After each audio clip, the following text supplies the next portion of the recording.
To have the same rights under article 14, यानी कि 14वां जो आर्टिकल है उसका यहाँ पर हवाला दिया जा रहा है कि सबको अपने अपने धर्म के हिसाब से रहने का अधिकार है। जा ही नहीं रहा कहीं, क्या हम लोग बोल सकते हैं। आपको लगता है मीडिया भी आप लोगों की बात नहीं पहुँचा? नहीं सुनता है मीडिया भी, कहाँ कभी दिखाता ही नहीं मीडिया। अपना पक्ष रख रहे कि हम उसमें जो खराबियां हैं उसको ख़त्म करना चाहते हैं, जो भ्रष्टाचार इसके ज़रिए होता है या जो भी। इसका जवाब मैं एक देना चाहूँगा, ये अगर आपका बच्चा है उसकी तरबियत आप करेंगे या फिर आप किसी पड़ोसी को दे देंगे या फिर किसी गैर लोग को दे देंगे। मैं समझ रहा हूँ कि भाजपा सरकार जिसके लिए भी जो कानून बनाती है, जिस समाज के लिए या जिस तबके के लिए, वो कानून उसी तबके के खिलाफ जाता है। इसी तरह हमारे पुरखों ने अल्लाह के नाम पर अपनी ज़मीनें, अपनी दुकानें, अपनी प्रॉपर्टी दान की है, उस पर सरकार का हम हस्तक्षेप नहीं चाहते हैं। असहमति किन पूरे बिल पे असहमति है या कुछ बिंदुओं पर है?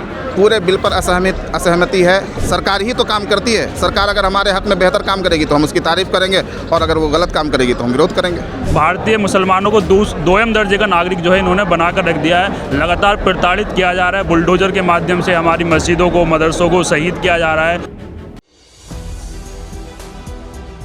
समय मैं दिल्ली के जंतर मंतर पर मौजूद हूँ, जहाँ पर वक्फ संशोधन बिल को लेकर के एक बड़ा प्रदर्शन रखा गया। आपको बता दें ये all India personal law board जो है उसकी तरफ से आज यहाँ पर ये प्रदर्शन होल्ड किया जा रहा है और तमाम देश के अलग अलग मुस्लिम संगठन और आम जनता यहाँ पर पहुँचे। आप चारों तरफ देखेंगे पूरा का पूरा जंतर मंतर मुस्लिम समुदाय के लोगों से खचाखच भरा हुआ है और मामला वही है। दरअसल पिछले दिनों जिस तरीके से वक्फ संशोधन बिल आया, उसमें तब्दीलियों को लेकर के सरकार बिल लेकर आए, उसके बाद से ही बवाल मचा हुआ है। बवाल संसद से लेकर सड़क तक देखने को मिला। इसको लेकर के जेपीसी भी बैठाई गई, जिसमें कई बिंदुओं पर विवाद हुआ, घमासान हुआ और जो विपक्षी दल के बिंदु थे उनको पूरी तरीके से जेपीसी रिकमेंडेशन से हटा दिया गया और पूरी तरीके से अब ये जो देख सकते हैं विवाद ये सड़क तक आ गया है। चारों तरफ लोग मौजूद हैं, साइन बोर्ड देखा हुआ है, देखिए we will not be silence, हम चुप नहीं बैठेंगे। और यहाँ पर देख सकते हैं आप,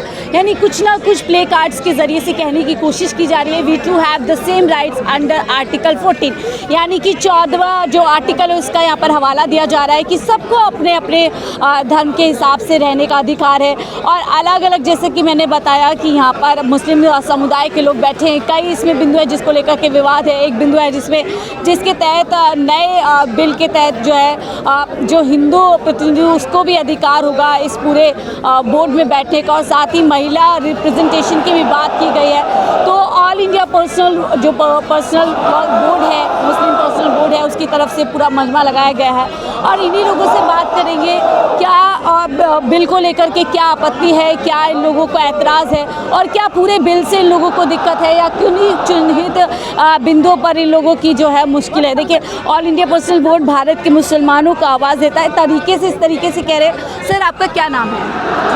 क्या नाम है सर? अच्छा आप बात कर रही हैं, ठीक है। तो एक यहाँ पर जो है नुमाइंदा बनाया गया है, पूरा एक संगठन है, अगर कोई है एक ग्रुप है तो उनकी तरफ से एक ही लोग बात कर रहे हैं। उस तरफ देखिए जो मेन मंच लगाया गया है जहाँ से बात रखी गई है और ख़ास बात यह है कि महिलाएं भी इस पूरे प्रदर्शन में पहुँची हुई हैं। सवाल यही है कि इसके खिलाफ क्यों आज लोग पूरा उतरे हैं। सर क्या नाम है आपका? आफ्ताब अजहर सिद्दीकी, मैं मजलिस अहरार इस्लाम बिहार का जनरल सेक्रेटरी हूँ, उत्तराखंड के साथियों के साथ आया हूँ। आफ्ताब जी आज ये ऐतराज़ क्यों जताया जा रहा है, किस लिए आप प्रदर्शन किया? ये जैसे वक्फ अमेंडमेंट बिल जो पेश किया गया था पार्लियामेंट में, ये उसके ख़िलाफ़ धरना है। तमाम इंसाफ पसंद लोग यहाँ हैं और तमाम मुसलमान, दूसरे धर्म के लोग, हमारे सिख भाई, हमारे दलित भाई, वो सब यहाँ आए हुए हैं। वक्फ अमेंडमेंट बिल के ख़िलाफ़ हैं हम लोग। जैसा कि सरकार ने पहले भी बहुत से कानून बनाए और बिल पेश किए पार्लियामेंट के अंदर, जैसा कि इन्होंने किसान बिल पेश किया था और पास किया था कि ये किसानों के हक़ में है, लेकिन किसानों ने कहा भाई ये हमारे हक़ में नहीं है। उन्होंने एक लंबा आंदोलन किया और सरकार को बिल वापस लेना पड़ा, कानून वापस लेना पड़ा।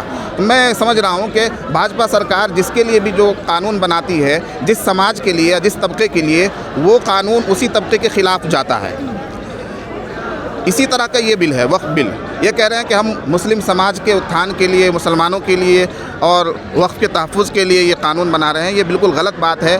जब मुस्लिम समुदाय सहमत नहीं है, हमारे रहनुमा सहमत नहीं है आपसे, हमारे धर्मगुरु सहमत नहीं है, मुस्लिम पर्सनल लॉ बोर्ड सहमत नहीं है, जमीयत उल माहिन सहमत नहीं है, मजलिस अहरार सहमत नहीं है, तो क्यों आप इस तरह का कानून बना रहे हैं? असहमति किन पूरे बिल पे असहमति है या कुछ बिंदुओं पर है? पूरे बिल पर असहमति है, क्योंकि पहले से जो ये कानून बना हुआ है वक्फ बोर्ड का, ऐसा तो नहीं है कि बिना कानून के वक्फ बोर्ड चल रहा है। आप ही की सरकार की निगरानी में वक्फ बोर्ड चल रहा है। ऐसा तो नहीं है कि हम खुलेआम वक्फ बोर्ड का इस्तेमाल कर रहे हैं। कानून के तहत वक्फ बोर्ड का इस्तेमाल हो रहा है और वक्फ पर पहले से जो कवानीन बने हुए हैं वो काफ़ी है। ये पूरा ही बिल रिजेक्ट होना चाहिए। आज आपके प्रोटेस्ट पर भी सवाल उठाए जा रहे हैं कि आप लोग इसके ज़रिए से सरकार को पूरी तरीके से टारगेट करना चाहते हैं, जबकि सरकार कहीं ना कहीं इस पर काम कर रही है। नहीं, कोई भी सरकार हो, सरकार अगर हमारे अधिकार का हनन करेगी और हमारे हुकूक की पामाली करेगी तो हम सरकार के खिलाफ लड़ेंगे। ये किसी समाज या किसी समुदाय के खिलाफ तो है नहीं। हम किससे मुतालबा करेंगे? सरकार ही तो काम करती है। सरकार अगर हमारे हक में बेहतर काम करेगी तो हम उसकी तारीफ़ करेंगे, और अगर वो गलत काम करेगी तो हम विरोध करेंगे। तो क्या सर इस बिल में जो बिंदु जिनको लेकर के आए, हमने देखा विपक्षी दल भी इस बिंदु पूरे बिल को लेकर के काफ़ी नाराज़ सदन के अंदर नजर आया। कैसे आप देखते हैं जेपीसी से तमाम उन बिंदुओं को हटा दिया गया जो विपक्षी तमाम बिंदुओं को नहीं हटाया गया, ये गलत बात है। जो जेपीसी में विपक्ष ने रखे थे? जेपीसी में विपक्ष ने जितनी बातें रखी थी उन बातों को इग्नोर किया गया है, उन बातों पर अमल नहीं किया गया है। इसीलिए तो हम धरना दे रहे हैं। जेपीसी में अगर बात हमारी मान ली जाती तो फिर बात ही क्या थी। भ्रष्टाचार का आरोप वक्फ के जरिए से लगाया जाता है, तमाम उन चीज़ों को। भ्रष्टाचार कहाँ नहीं है? सरकार का सबसे बड़ा महकमा आप मुझे बता दीजिए, वहाँ मैं आपको भ्रष्टाचार दिखा दूंगा। कहाँ नहीं है भ्रष्टाचार? भ्रष्टाचार होने का मतलब ये नहीं है कि आप हमारे हक का, हमारे अधिकार का हनन करें। क्या आपको लगता है इस बिल के जरिए एक पूरी कम्युनिटी को टारगेट करने की कोशिश की जा रही है? पूरी कम्युनिटी को नहीं, हमारी मजहबी आज़ादी को छीनने की कोशिश की जा रही है। यह हमारे मज़हब का मामला है, हमारे आस्था का मामला है। वक्फ ये हमारे आस्था का मामला है। जिस तरह से किसी समाज के लोग अपने मंदिर में, अपने धर्म स्थानों के लिए जो प्रॉपर्टी दान करते हैं, इसी तरह हमारे पुरखों ने अल्लाह के नाम पर अपनी ज़मीनें, अपनी दुकानें, अपनी प्रॉपर्टी दान की है। उस पर सरकार का हम हस्तक्षेप नहीं चाहते हैं। संभव है आने वाली 24 तारीख को इस बिल पे आगे सरकार बढ़ सकती है। आप लोगों का प्रदर्शन किस तरीके से देखिए, आगे सरकार क्या करती है ये हमें नहीं मालूम, लेकिन इस बिल के वापस लिए जाने तक और इस कानून के रिजेक्ट किए जाने तक हम अपनी लड़ाई जारी रखेंगे इंशाल्लाह। तो देखिए लड़ाई जारी रहेगी। इन लोगों ने बोल दिया, और देखिए तमाम लोग इनके साथ में बैठे पहुँचे हैं यहाँ पर। एक ही लोग बात कर रहे हैं, लेकिन सवाल यही है कि जब अगर एक बहुत बड़ा तबका जिनसे जुड़ा हुआ ये बोर्ड है, अगर वो असहमति जता रहे हैं, तो उसके बावजूद भी सरकार किस तरीके से इस पूरे बिल को लेकर के आगे बढ़ सकती है, ये भी अपने आप में एक सवाल उठ रहा है। और भी लोग, आप लोग कहाँ से आए हैं? हम लोग यूपी से आए हैं। कहाँ से?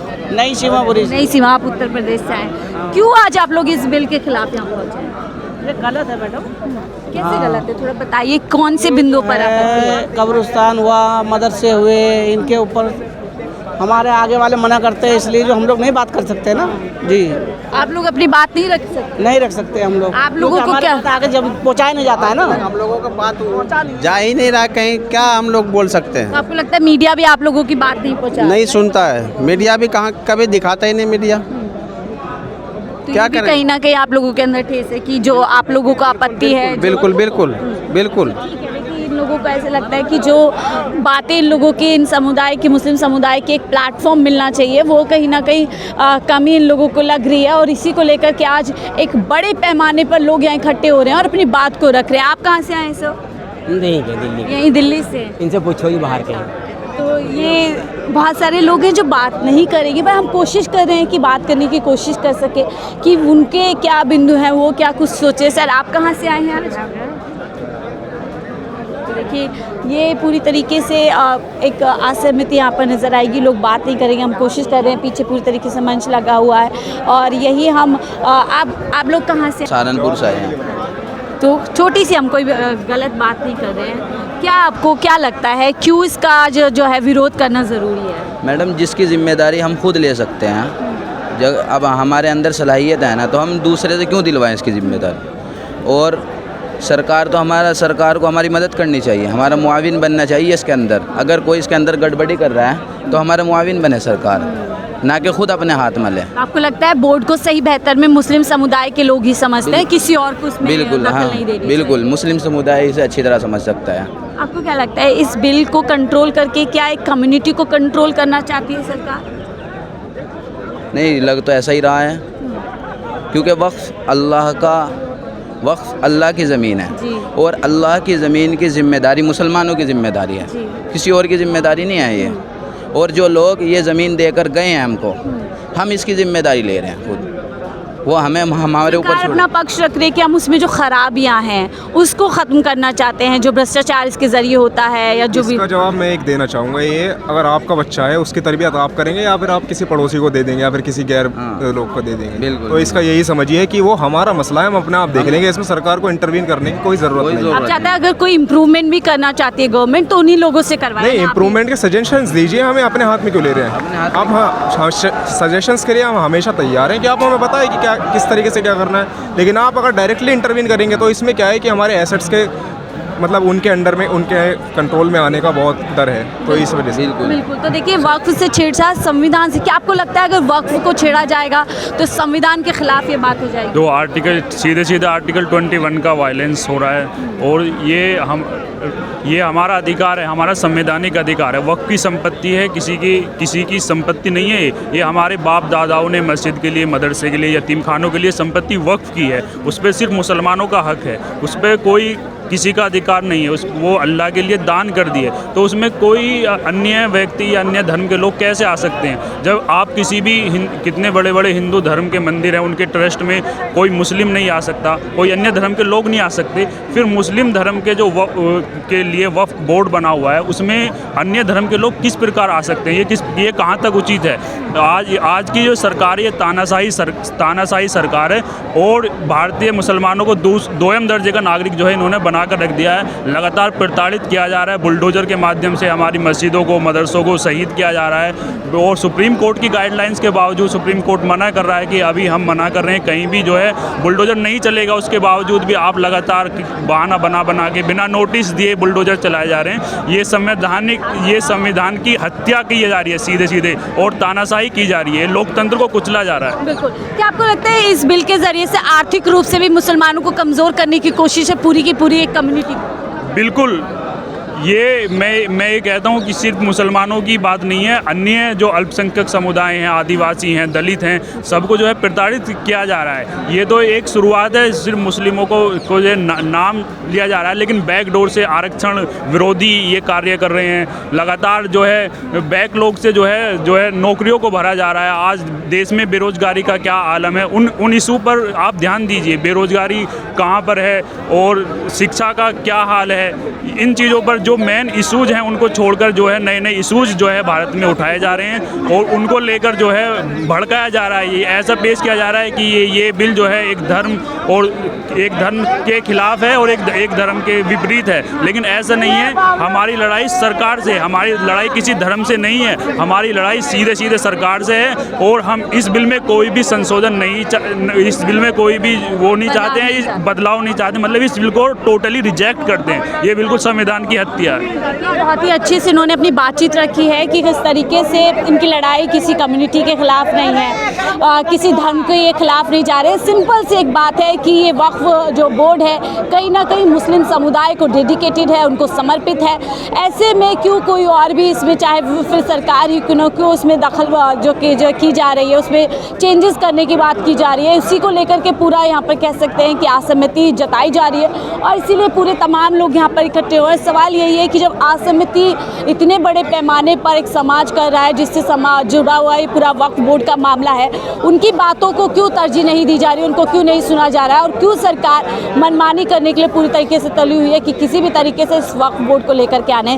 क्या वक्फ बोर्ड के जरिए से सरकार का निशाना असल में कुछ और है? फिलहाल इस रिपोर्ट में इतना ही। देखते रहिए 4PM दिल्ली।